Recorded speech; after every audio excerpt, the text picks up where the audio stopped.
Poe tells the story in Poe Dameron issue 26. Aboard the Millennium Falcon after the Battle of Crate, Poe, BB-8, Rey, and Finn find a quiet moment to sit down for a drink. Poe comments on how they would have met long ago had things gone a bit differently, and Rey tells him not to dwell on the past, but Poe says it's hard to think things could have gone differently after everything they have lost. Finn tells Poe about the beating he got from Rey when he first met her. Thanks to Poe's jacket he was wearing, he was assumed a thief and didn't know Poe was alive. Poe proclaims that he's the best pilot in the galaxy, which Rey scoffs at, saying good pilots usually don't crash. Finn says Poe never told him how he survived the crash on Jakku, which surprises Poe, who is reminded they haven't really had much time to talk. Rey wants to hear the story since it would be a good distraction from what is happening around them. In the past, on Dakar, Leia tells Poe to head to Jakku since Lord San Tekka has been in touch and he's got a map to Luke Skywalker for the Resistance. Poe is confused at why a map was on Jakku since it's a graveyard, but Leia thinks that it's kind of perfect since the end of the First Order will come from the planet that also ended the Empire. Poe says that he will get Black Squadron together and go after the map, but Leia wants him to go by himself, seeing as that it's a sensitive mission and no one will look twice at one X-Wing arriving. After arriving at Jakku and being captured by Kylo Ren, Poe is rescued by Finn, who wants the pilot's help to get off the Star Destroyer and abandon the First Order. The two escape but are shot down over Jakku, and while hurtling towards the planet, Poe ejects Finn to safety, but he can't eject himself thanks to his jacket being caught in the ejection mechanism of his chair. With no other choice, Poe has to glide the destroyed fighter into the sand dunes, which throw him from the crash and knock him out. He doesn't awaken until nighttime, and with no equipment, Poe has no choice but to walk through the sun-scorched desert until he happened upon a speeder.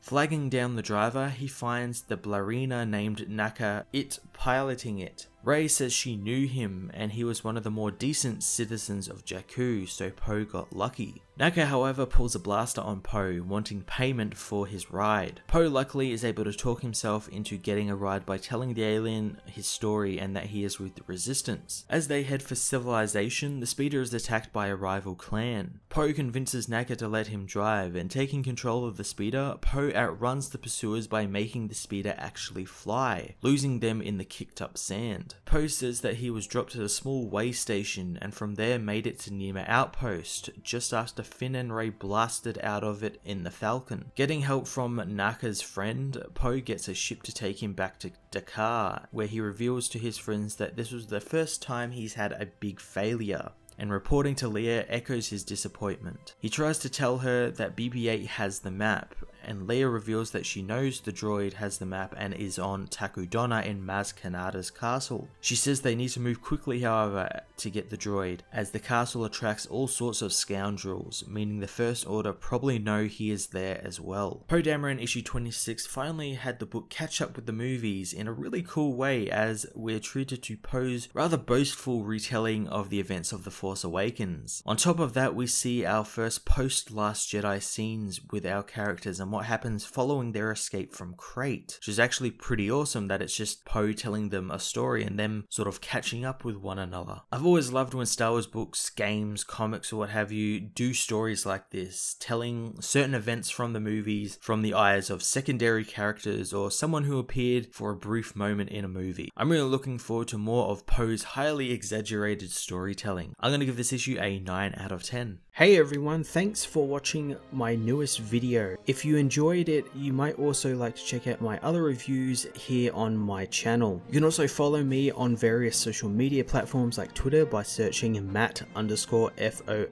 or even join the Comic Multiverse Discord server and chat with other comic book fans, including myself and Joel from Cape Joel. Want cheap comics and trades? Head over to the book depository with the link in the description to get the cheapest trades and comics around, along with free shipping anywhere in the world. Until next time, this has been Matt of the Fortress of Solitude. Thank you so much for watching.